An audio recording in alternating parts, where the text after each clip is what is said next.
Bueno, muchas gracias por la organización. Comienzo con los agradecimientos mientras proyecta la presentación. Muchas gracias a la organización del Centro de Estudios Requenenses por invitarme, por haber contado conmigo para inaugurar este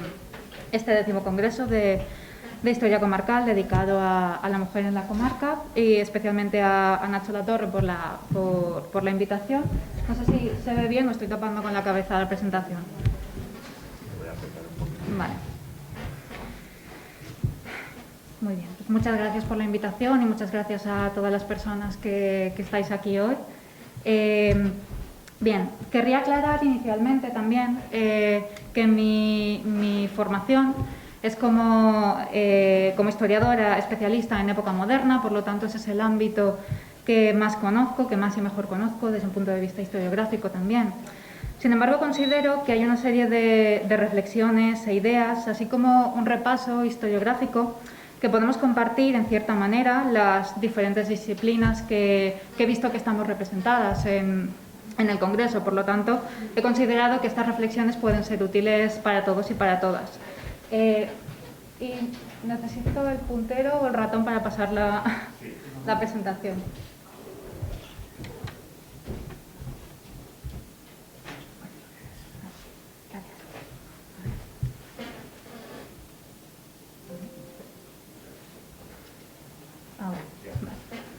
Adelante para atrás. Sí, muy bien. Bien, he titulado esta intervención de género en circulación principalmente por el proyecto de investigación del que formo parte, que es el proyecto CIRGEN, que lo veis aquí abajo en la pantalla, proyecto europeo cuyo nombre significa Circulating Gender in the Global Enlightenment, es decir, un proyecto dedicado al estudio de la circulación de los discursos y los modelos de género durante la Ilustración. Entonces, analizamos esto, pero he considerado que el título también es relevante si queremos reflexionar sobre en qué punto nos encontramos historiográficamente y sobre el papel de historiadoras e historiadores en la sociedad, puesto que el género en circulación hace referencia no solo a su movimiento y su aplicación a la investigación histórica per se, sino también a la circulación como tal en la propia sociedad a través de la faceta divulgativa y docente de investigadores e investigadoras. Por lo tanto, también es importante esa conexión entre el mundo de la investigación y el mundo de la divulgación y de la docencia. He decidido estructurar, por este motivo, la intervención en las siguientes partes. En primer lugar, haré un repaso historiográfico en torno a lo que es la historia de género, lo que es la perspectiva de género y sobre la historia de las mujeres, intentando clarificar algunos conceptos y recordar la necesidad de algunas ideas, reflexiones, etc. Y también la pervivencia de ciertos estereotipos. En segundo lugar, mencionaré algunas iniciativas de carácter docente y didáctico que considero relevantes para explicar la pertinencia de los estudios de género y su vertiente más vinculada a la docencia, especialmente la universitaria. Y en tercer lugar, me centraré en la propia investigación en sí, explicando algunas perspectivas historiográficas o la interrelación de estas perspectivas historiográficas con las propias líneas de historia de las mujeres y de historia del género más recientes de las últimas décadas o los últimos años. Y especialmente también haré alguna mención al proyecto que estamos desarrollando, pero intentando plantear todo esto con ideas, reflexiones que puedan resultar útiles a todas las áreas. Por lo tanto, no se trata de un repaso exhaustivo, detallado y con carácter universal, sino más bien de algunas ideas y algunas pinceladas en torno a algunas investigaciones e iniciativas en curso que puedan servir para hacer reflexionar sobre la vitalidad de estos estudios, pero también para poner sobre la mesa la necesidad de continuar investigando en estas vías. Bien, y comienzo con este repaso. Comenzaré en primer lugar por lo que significa el concepto de género y la trayectoria de lo que es historia de género. La historia de género y la historia de las mujeres tienen una larga trayectoria, tanto en España como en Europa y en América, especialmente desde los años 70. Debemos entender, no obstante, y este es un primer punto fundamental, ya superado aparentemente, pero que no siempre se ve, que es que historia de las mujeres no es sinónimo de historia de género, o no tiene por qué ser sinónimo de historia de género, o de historia con perspectiva de género. y por ello considero relevante comenzar insistiendo en algunos conceptos y comprender diferencias entre ellos. Conceptos que ya conocemos, pero los repaso. La primera de estas diferencias es la que hace referencia a sexo y género, entendiéndose el primero como una característica a priori biológica y el segundo entendiéndose el género como una construcción sociocultural, también con connotaciones políticas, por supuesto, que se atribuye a un cuerpo sexuado y que presupone una serie de características, prácticas, prejuicios, estereotipos, que tradicionalmente se considera que son propias de un sexo o de otro. Las limitaciones también de la ponencia y un poco los objetivos que tiene no permiten entrar en demasiados detalles, sobre todo los debates que ha habido en torno al propio concepto de género o incluso al propio concepto de sexo, sobre si el sexo también es una construcción, como planteaba la filósofa Judith Butler, pero no vamos a entrar en estas cuestiones. Por lo tanto, lo que nos interesa es qué es esa categoría de género, cómo se aplica a la historia y el estudio histórico y qué quiere decir aplicar una perspectiva de género. Aquí he puesto un ejemplo muy claro, actual, de dos catálogos de juguetes. El de la derecha, rosa, clásico, de atribución de género femenino atribuido a los típicos juguetes de las niñas, de muñecas. Y el de la izquierda, más actualizado, rompiendo estereotipos tradicionales, planteando cómo niños y niñas pueden jugar con todo tipo de objetos, sin que haya una connotación o una atribución de que sean masculinos o femeninos, un poco como ejemplo de romper con estereotipos de género. Si el género es una construcción, por lo tanto, es decir, es algo que los seres humanos elaboran, es algo cultural, significa que no es algo natural, no es algo innato. Por este motivo, como otros fenómenos, tiene una historia que merece ser estudiada. Estudiar el género, por lo tanto, significa asumir que la diferencia sexual, la diferencia de los dos sexos, se construye. Y además se construye de manera jerárquica. Implica analizar cómo era la construcción de un género determinado en un momento histórico concreto o en un espacio determinado, o dicho de otra forma. Estudiar el género quiere decir entender qué significa ser hombre y ser mujer en un periodo histórico o en un espacio y cómo se ha construido esa relación entre ambos. La historiografía, como he dicho, que se ha dedicado a estudiar este concepto, esta categoría, tiene una larga trayectoria y tiene su punto de inflexión fundamentalmente en el debate que se generó desde mediados de los 70, en los 80 y en los 90, sobre todo naciendo en Estados Unidos. Y allí, como figura clave en lo que es el concepto de género, tenemos a Joan Scott y el influyente ensayo que publicó en 1986 sobre el género, una categoría útil para el análisis histórico. Es un texto relativamente complejo, en el que el autor analiza, por un lado, cómo se produce la construcción de las relaciones de género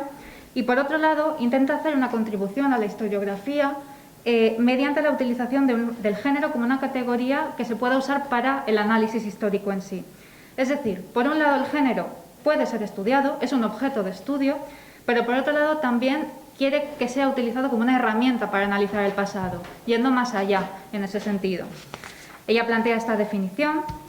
por un lado, de que el género es un elemento constitutivo de las relaciones sociales basadas en las diferencias que distinguen los sexos, que es ese estudio del género como una construcción que se atribuye a un cuerpo sexuado, pero también entiende el género como una forma primaria de relaciones significantes de poder, y esta segunda acepción es la que resulta más novedosa en su momento. El género se entiende como una relación de poder fundamental, que articula todas las relaciones sociales. Del mismo modo que existen otras categorías, como la raza, la clase social, que definen a una persona y cómo se relaciona con su entorno, el género también sería una de estas categorías y determina, por lo tanto, cómo se relaciona. Considera, por lo tanto, que es una categoría útil para entender las relaciones de poder y también para entender que atribuir cualidades masculinas o femeninas significa atribuir un significado determinado, porque ella, Joan Scott, bebe mucho en esos años de lo que se llama el giro lingüístico, que analiza el discurso. Y ella analiza esos discursos. Lo que quiere es que se analice el discurso y que muchas veces ese discurso se utilizan atributos masculinos y femeninos como de forma, digamos, atribuyendo lo femenino a lo más débil y lo masculino a lo superior, a lo poderoso. Por lo tanto, hay que analizar ese discurso. En definitiva, ella lo que intentaba con esto era plantear que el género fuera útil como una categoría para analizar otros fenómenos sociales, para analizar otros eventos. Y he querido traer un ejemplo actual de cómo utilizar el género para estudiar un fenómeno, para estudiar cambios actuales, que es este ejemplo de estudiar el auge de la extrema derecha en los últimos años con una perspectiva de género, entendiéndolo también como una crisis de la masculinidad tradicional. Y aquí he traído un trabajo a la derecha de un investigador americano que analiza este movimiento en Estados Unidos con el auge de Donald Trump. Y a la izquierda un historiador, Raúl Mínguez, que ha centrado en el catolicismo con perspectiva de género entre los siglos XIX y XX. Y son ejemplos actuales de cómo utilizar la categoría de género para estudiar un cambio político, un cambio social. Y es, digamos, un ejemplo, creo yo, bastante claro de cómo utilizar el género y cómo además género no es sinónimo de mujeres, porque en este caso se utiliza para estudiar la masculinidad. Por lo tanto, es interesante, digamos, para plantear cómo género no es igual a mujeres. Bien, por lo tanto, género no es igual a mujeres, pero otra cosa es que la tradición historiográfica de categoría de género esté directamente vinculada con la evolución de la historia de las mujeres, que como campo de estudio tiene también un desarrollo fundamental a partir de los años 70. Esto lo vemos en Europa, especialmente en Francia, pero evidentemente también aquí en España. Y no es una tradición historiográfica aislada, sino que viene de la mano de toda una serie de renovaciones en otros ámbitos de la historia, como pueda ser el postestructuralismo, nueva historia social, historia de la vida privada, la microhistoria, otras corrientes historiográficas que, entre otras cosas, lo que han buscado es preguntarse por aquellos fenómenos y aquellos sujetos o aquellos espacios que hasta la fecha se consideraba que no tenían una historia. Es decir, se consideraba que eran naturales, que eran inmutables, que no cambiaban en el tiempo, como pueda ser la familia, la esfera privada, las propias mujeres o la construcción de las relaciones entre los sexos. Por lo tanto, todo este movimiento nace con el deseo de dar una visibilidad a todos estos sujetos y espacios. Por lo tanto, de dar una imagen diferente del discurso histórico. Por lo tanto, aplicar una perspectiva de género y estudiar a las mujeres van muy de la mano en ese sentido, y aplicar esa perspectiva supone plantearse varias preguntas. ¿Cómo se construyen las relaciones entre los sexos a lo largo de la historia? Sí, las he enumerado aquí, que creo que son útiles para plantearse cómo aplicar una perspectiva de género. ¿Cómo se construyen las relaciones entre los sexos a lo largo de la historia? ¿Qué significa ser hombre y ser mujer en un espacio o tiempo concreto? ¿Cómo afecta esta construcción a otros fenómenos? ¿Y cómo afectan los fenómenos de manera diferenciada a hombres y a mujeres? Y de esta forma lo que estamos aportando es una visión más compleja y más completa de la realidad, puesto que el universal que tradicionalmente se ha utilizado para construir la historia es un universal masculino, realmente, es una visión androcéntrica en ese sentido. Esta forma, digamos, este estudio de cómo afectaron los fenómenos de manera diferenciada a hombres y a mujeres, ya lo planteo, por ejemplo, en un trabajo clásico de hace ya bastantes años, una investigadora, Joan Kelly, en un trabajo cuyos resultados también se han puesto en duda. Pero lo que plantea en su trabajo es si las mujeres realmente tuvieron renacimiento. Es una manera de entender el propio desarrollo del renacimiento de manera diferente, puesto que, según ella, digamos, el renacimiento como un movimiento de cambio, de avance, de progreso, se entendería de manera muy diferente si analizáramos cómo afectó a las mujeres en ese contexto.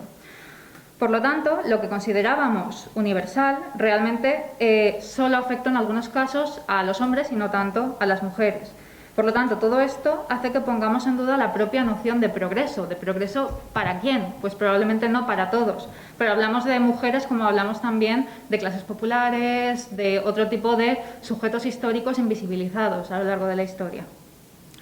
Todo esto, por lo tanto, lo que nos lleva es a reinterpretar los hechos históricos bajo una mirada que pretende ser más igualitaria y verdaderamente universal. Por lo tanto, si alguien quiere hacer una investigación histórica aplicando esta perspectiva de género, debe preguntarse cómo ese fenómeno que va a estudiar pudo afectar de manera diferenciada a hombres y a mujeres. Todo este desarrollo, por lo tanto, de la perspectiva de género, de la historia de las mujeres, no solo va de la mano de todo el desarrollo historiográfico que ha tenido lugar en los últimos años, sino también ha ido de la mano del propio feminismo como movimiento social, como movimiento político. El feminismo también ha sido fundamental para este desarrollo de la historia de las mujeres. Era necesario hace 40 años, sigue siendo necesario hoy en día. Y quería poneros un fragmento que voy a leer resaltando algunos elementos importantes, que planteaba una investigadora de la Universidad de Granada, Cándida Martínez López, en un trabajo titulado Legitimar la historia de las mujeres, que se publicó en uno de los libros editados por AEIM, la Asociación Española de Investigación e Historia de las Mujeres, en 2017. Y en este texto, orientado a plantearse cómo se enseña la historia de las mujeres, planteaba la necesidad de legitimar esa historia de las mujeres. Y leo, cito textualmente: hemos argumentado desde los inicios de la historia de las mujeres que era necesario conocerla en todas sus dimensiones y etapas, de forma especial las claves y mecanismos de la dominación histórica de las mujeres. Es decir, ella insiste también en que es fundamental entender cómo se ha producido esa opresión de las mujeres a lo largo de la historia, para construir un presente y futuro más igualitario y como un elemento clave en el empoderamiento de las mujeres.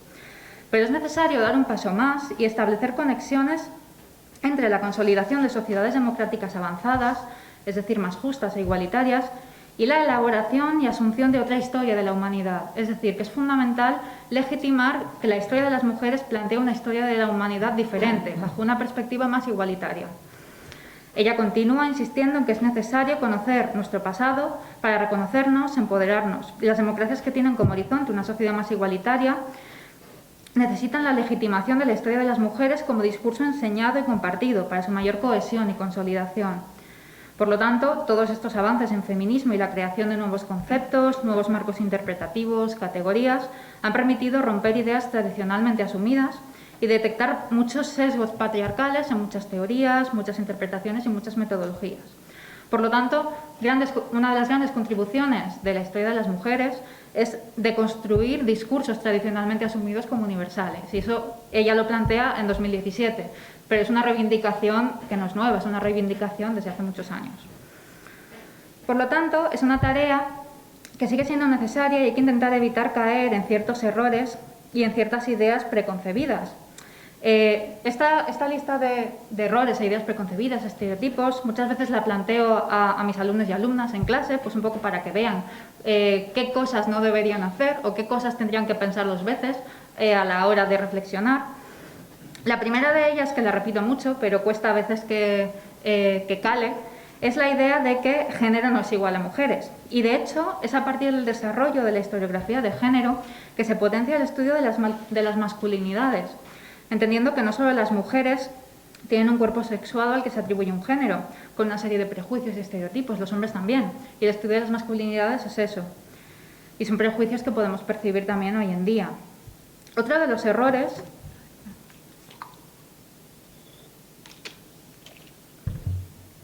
es el de evitar caer en los extremos, es decir, ni caer en el victimismo cuando estudiamos a las mujeres, ni caer en la excesiva reivindicación,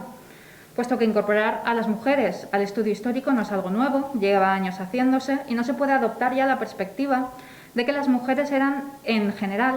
víctimas indefensas y completamente pasivas a los avatares de su tiempo. Hay que entender, por lo tanto, la realidad de las mujeres en su contexto histórico concreto, y no como personas completamente alejadas de la sociedad en la que viven, formaban parte de la sociedad en la que vivían. También esto nos lleva a veces al exceso de reivindicación cuando abordamos a algunos personajes históricos, pensando que son casos aislados o que son casos excepcionales, cuando muchas veces hablar de excepcionalidad sigue poniendo a las mujeres en una posición de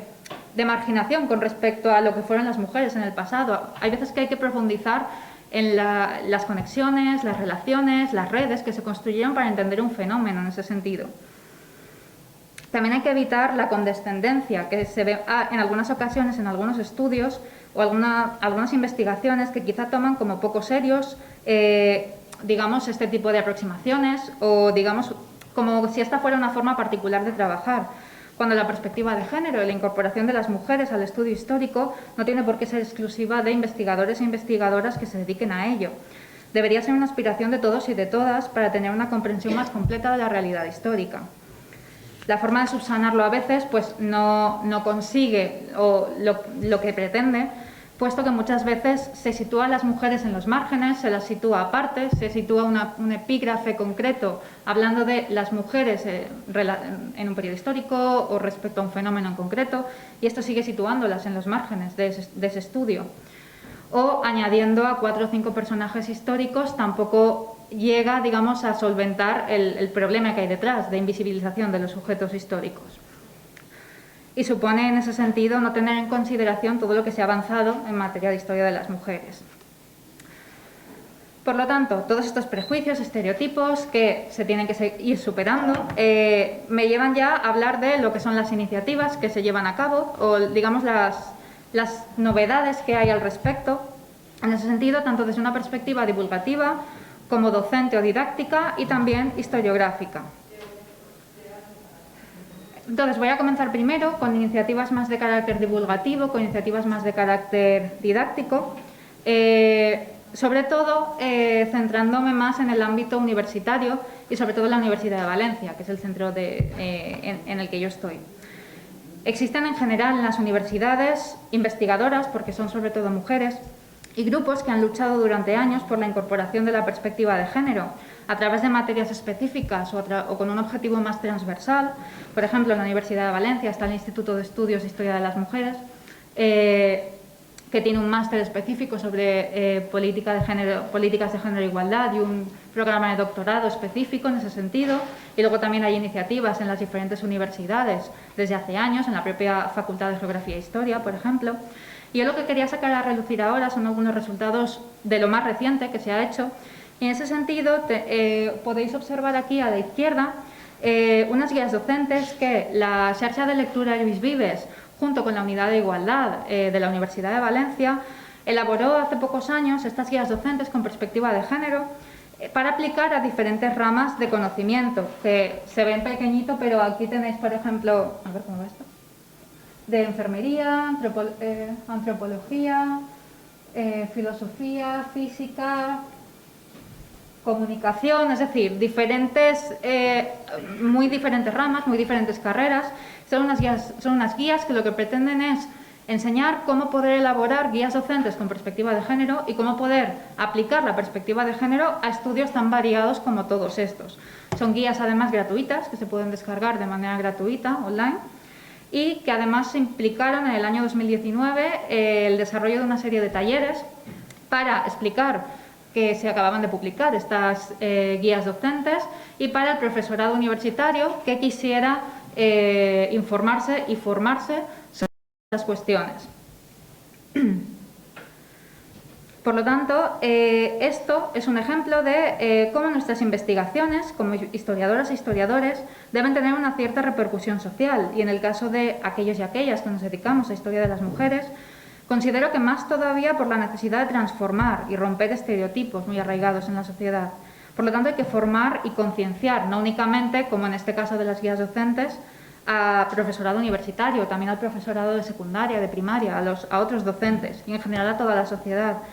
En ese sentido, por ejemplo, la editorial de publicaciones de la Universidad de Valencia está desarrollando un proyecto que está todavía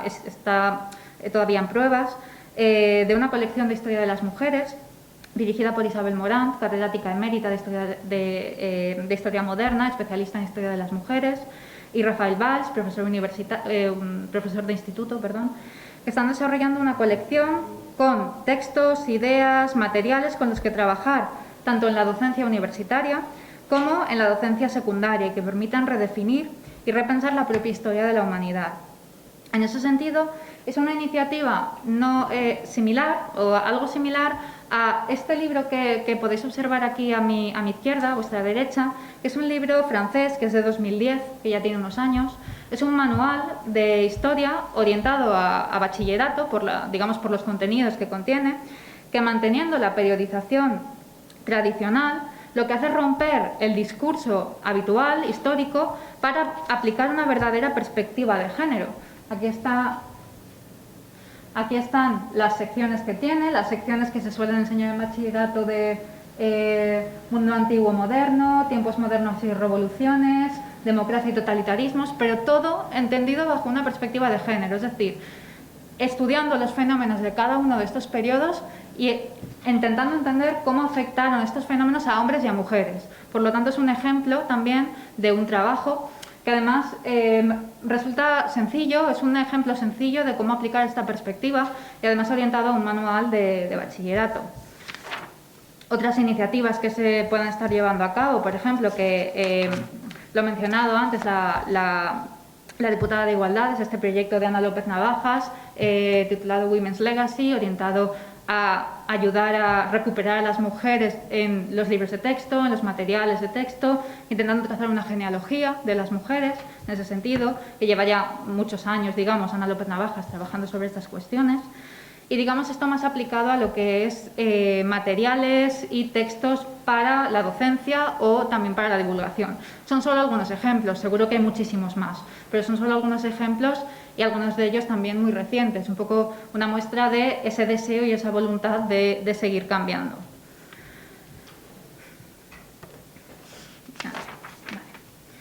Desde un punto de vista ya de investigación histórica como tal, existen algunos trabajos, algunas colecciones que ya podemos considerar realmente clásicas en cuanto a investigación en historia de las mujeres, como puede ser la historia de las mujeres en Occidente, esta de aquí, dirigida por Georges Michel Perrault, que ya tiene también unos cuantos años, o la historia de las mujeres en España y América Latina también, que también tiene, dirigida por Isabel Morán, también tiene ya unos años, con sus diferentes volúmenes dedicados a los diferentes periodos históricos. Una forma diferente, que también tiene algunos años, aunque se ha reeditado hace poco, es esta de aquí, la de Historia de las Mujeres, una historia propia, de Bonnie Anderson y Judith Finzer, que es un trabajo diferente respecto a los otros, porque así como estas dos colecciones mantienen la periodización tradicional, este tercer trabajo lo que hace es romper la periodización tradicional para estudiar a las mujeres en función de su realidad, es decir, estudiar a las mujeres no como una categoría única de la mujer en la historia, sino entender que las mujeres, en función de su clase social, su vinculación, su raza, etcétera, digamos, vivieron una realidad diferente, y por eso engloba a las mujeres no por periodos históricos, sino por tipos, por mujeres campesinas, mujeres del mundo urbano, mujeres del poder, mujeres en el mundo religioso, y por lo tanto rompe, digamos, cierta periodización, porque consideran que esa periodización tradicional no ha respondido bien o no responde bien para estudiar la historia de las mujeres. Y por lo tanto es una forma diferente de hacer historia, que pone de relieve además un elemento importante cuando se hace historia de las mujeres, que es el hecho de que las mujeres no podemos entenderlas como un sujeto único, sino que hay muchos tipos de mujeres y hay muchas realidades. Y eso también lo ha venido reivindicando mucho el feminismo, reivindicando otro tipo de feminismos dentro de lo que sería más el feminismo como una lucha por los derechos de las mujeres, hablando de derechos de las mujeres negras, derechos de las mujeres lesbianas, etcétera, digamos, otro tipo de realidades de mujeres. Y por lo tanto es interesante por eso, porque plantea una ruptura con un discurso tradicional. Y luego he puesto este también de Sonia Rose, de que es historia de género, no tanto porque sea pionero o porque sea, digamos, especialmente relevante, sino porque es muy claro para entender qué es la historia de género y cómo se puede aplicar. Digamos, explica muy claramente qué es el género y, digamos, cómo se puede aplicar el género a diferentes realidades, diferentes fenómenos, etcétera. Sin embargo, frente a estos trabajos ya más clásicos, podríamos decir, siguen siendo necesarios, porque siguen siendo necesarios. Mucho se ha avanzado desde entonces, incorporando nuevas ideas, nuevas categorías, nuevas metodologías, nuevos conceptos. De nuevo aquí he de recordar que en mi ámbito de estudio es la historia moderna y desconozco quizás otras trayectorias y líneas de investigación en áreas como la arqueología o la historia antigua o también la historia contemporánea. Pero digamos, viendo la diversidad de trabajos que hay en el Congreso, creo que las diferentes personas que van a presentar sobre estos otros periodos pueden, digamos, responder mejor a estos otros avances que puede haber habido en sus diferentes investigaciones. Yo, por lo tanto, los ejemplos que voy a dar son más centrados a historia moderna, pero, digamos, aplicables también a otras etapas históricas. Bien.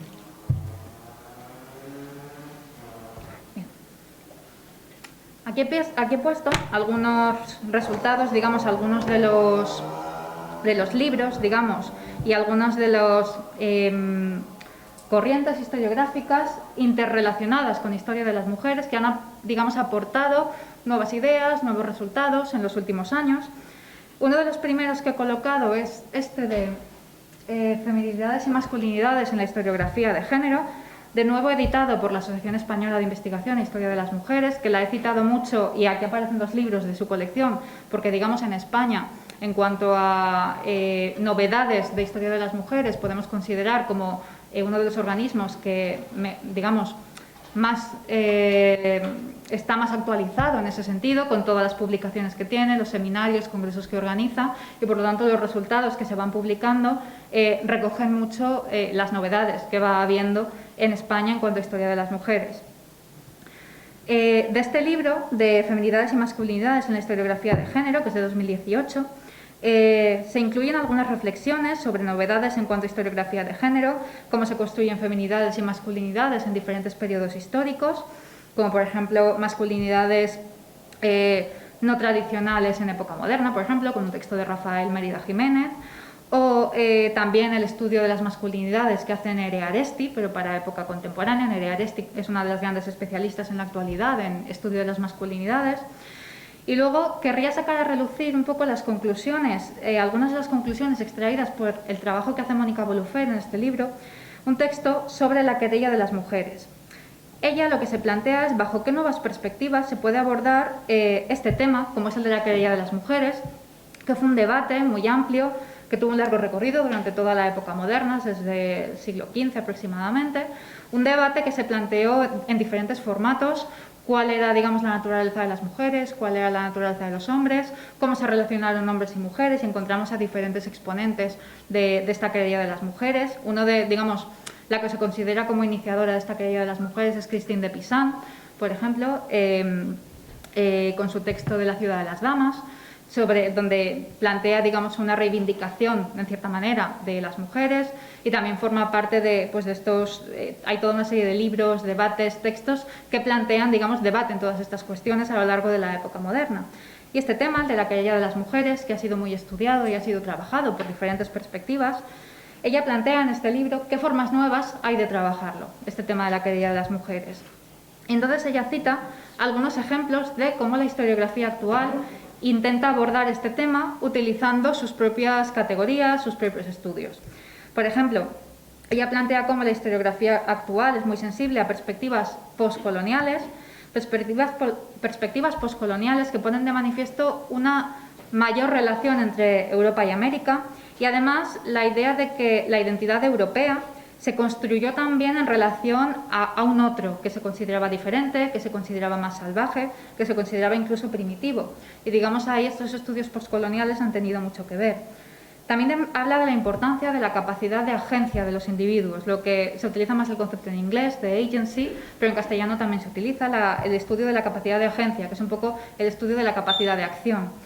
La historiografía de género en ese sentido ha sido especialmente sensible hacia esta cuestión, poniendo de relieve la actuación de los sujetos históricos frente a una visión más despersonalizada de la historia, resultado de un enfoque más estructuralista de los años 70, podríamos decir.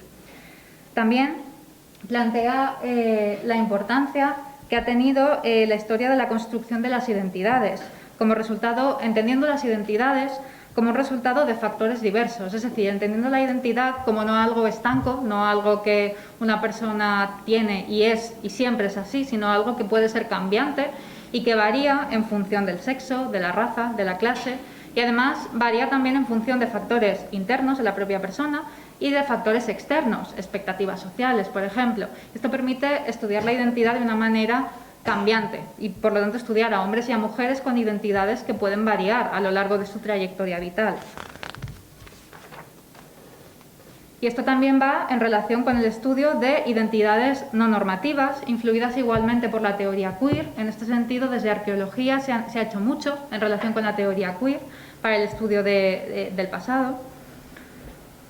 Y para estudiar la importancia, el estudio de la construcción de los sujetos, el estudio del género y la identidad como una elección, es decir, entendiendo la identidad como algo que se va construyendo con el tiempo. También he mencionado ya el tema de las masculinidades varias veces, entendido como algo que, digamos, los hombres también hay también ciertos estereotipos de género respecto a los hombres que se pueden estudiar, es decir, no solo las mujeres tienen una serie de características en función de su género, sino también los hombres, y esto también hay que estudiarlo, y no únicamente en relación hombres y mujeres, sino también estudiar diferentes tipos de mujeres y diferentes tipos de hombres, diferentes tipos de masculinidades, a veces en conflicto unas con otras, en función del momento histórico, como el ejemplo que he puesto anteriormente de la crisis de la masculinidad tradicional en la actualidad, con otras formas de masculinidad que van surgiendo en la actualidad, del mismo modo que van surgiendo otras formas de feminidad. También, desde la historia de las emociones, también ha habido mucha influencia de la historia de las emociones en relación con la historia de las mujeres. Aquí he puesto dos ejemplos, estos dos libros de aquí abajo. El de la izquierda, Educar los sentimientos y las costumbres, una mirada desde la historia, centrado pues, en cómo se construyen los sentimientos, cómo se construyen las emociones a lo largo del tiempo y en diferentes sujetos. Y este de aquí más reciente, de Pasiones en femenino, que pone en relación, como mencionaba, la conexión con América. Digamos, estudiar las emociones y las pasiones en Europa y en América. Y entendiendo que las emociones, aunque esto sería irnos ya demasiado, las emociones también se pueden construir en función del momento histórico. Pero esto ya sería entrar en otra cuestión, que no vamos a entrar ahora. Todo esto, todos estos, digamos, estos ejemplos de interrelación de estas corrientes y estas líneas de investigación con historia de las mujeres, como ejemplo de novedades que se van haciendo, intentamos aplicar muchas de estas ideas en el proyecto de investigación del que formo parte, que es este proyecto de CIRGEN, de Circulating Gender in the Global Enlightenment, es un proyecto europeo, en el que intentamos pues, aplicar todo esto que os estaba mencionando, esa perspectiva postcolonial que pone de relieve las conexiones con América. También buscamos analizar esa construcción simbólica del sur de Europa, entendiendo que la Ilustración se ha estudiado siempre como tradicionalmente centrada más en Francia, Alemania, Inglaterra, sin tener tan en cuenta el sur de Europa. Intentamos un poco cambiar un poquito esas ideas. También, como he dicho, las conexiones con América, el concepto de ilustración católica también forma parte de lo que estudiamos, la idea de mediación cultural, es decir, de las mujeres como mediadoras culturales en su contexto y como sujetos activos capaces de producir transferencias culturales y que van circulando de unos espacios a otros. Y son ejemplos, digamos, de algunas de las cosas que estamos haciendo, pero tampoco quería traeros tanto los resultados de nuestro proyecto exclusivamente, sino reflexiones un poquito más generales. En cuanto a mujeres e ilustración, estos resultados, esto que hacemos nosotras en nuestro proyecto, no es lo único que se hace o digamos, no son las únicas novedades que hay en ese sentido, puesto que también hace poquito se publicó este libro de Women, Gender and Enlightenment, Mujeres, Género e Ilustración, editado por dos especialistas, Barbara Taylor y Sarah Knott, dos especialistas de género e ilustración, con un conjunto de más de 100 investigadores e investigadoras sobre algunos de las novedades más importantes en cuanto a mujeres, género e ilustración, y por lo tanto estamos un poco en la línea de estos proyectos que se están llevando a cabo. Y bueno, aquí a la izquierda es la página web de nuestro proyecto, de lo que estamos haciendo simplemente para enseñarla. Por último, si me da tiempo a mencionarlo brevemente, 2 minutos ya para finalizar, he querido traer 2 ejemplos de estudio de novedades que además no tienen tanto que ver o que no son solo de mujeres e ilustración, que es nuestro proyecto, sino también de historia medieval. O sea que tengo 2 ejemplos de eso. Por un lado, no lo he mencionado, pero en la lista también de lo que hacemos o de lo que ponemos de relieve en nuestro proyecto es la importancia de la historia global o más bien de la historia transnacional, es decir, un tipo de historia que atiende más a las conexiones entre los diferentes espacios. Y en ese sentido, la interrelación de esta historia transnacional con historia de las mujeres permite redefinir fenómenos como la propia cultura política de la época. Y aquí he puesto un ejemplo de un trabajo reciente, este de Queen's Consort Cultural Transfer and European Politics, que se plantea el estudio de las reinas consorte, mujeres consorte, embajadoras, mujeres que durante la época moderna viajaron entre unas cortes y otras, porque debemos recordar que al final en la política matrimonial de las familias nobiliarias en época moderna, las que se trasladaban y las que viajaban eran las mujeres, de unos espacios a otros, de unas cortes a otras. Y en esos traslados hay que romper un poco entonces con la idea de unos límites geográficos, según los límites en el sentido de que la cultura que generan estas mujeres cuando viajan es una cultura bastante internacional, bastante transnacional, es decir, no podemos hablar tanto a lo mejor de una cultura exclusivamente francesa o exclusivamente italiana, sino que hay que poner el acento en las conexiones entre todas estas mujeres que viajaron por Europa y generaron un tipo de cultura determinada que contribuyó a generar un tipo de cultura política específica. Y es un poco un ejemplo de cómo historia de las mujeres, historia transnacional, permiten pensar de una manera diferente lo que era la cultura política durante los siglos de la época moderna, como un ejemplo. Y luego ya, por último, quería traer este ejemplo de lo que se llaman los Queenship Studies, que en castellano tienen traducción, pero no se utiliza tanto, que son estudios de regionalidad, que son los estudios que se centran sobre todo en analizar las figuras de las reinas, y sobre todo se han desarrollado mucho en época bajo medieval y en los primeros tiempos de época moderna, siglos XIII, XIV, XV más o menos, y se han centrado mucho en analizar estas figuras de las reinas, la relación de las mujeres con el poder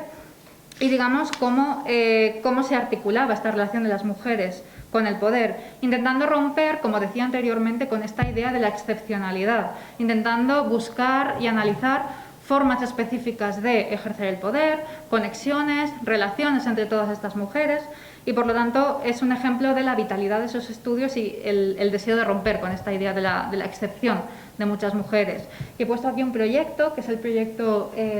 Monarcas, es un proyecto de varias investigadoras en España que se centra en lo que es son las monarquías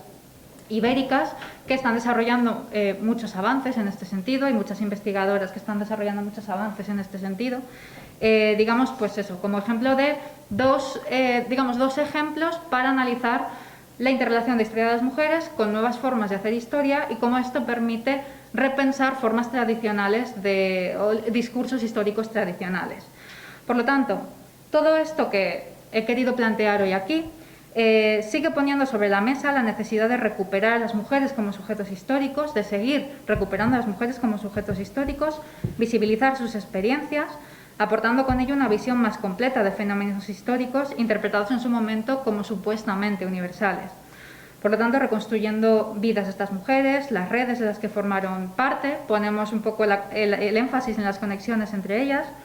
y vamos abordando todos estos casos de estudio no como excepcionales, sino como parte de fenómenos más extendidos en el tiempo. Y también, todo esto también pone de relieve la necesidad de seguir aplicando la perspectiva de género, los estudios históricos, entendiendo esos estudios y esa insistencia en el género como el estudio de qué significaba ser hombre y qué significaba ser mujer en un momento histórico y que los fenómenos afectaron de forma diferente a hombres y a mujeres en el pasado. Y eso es todo. Muchas gracias.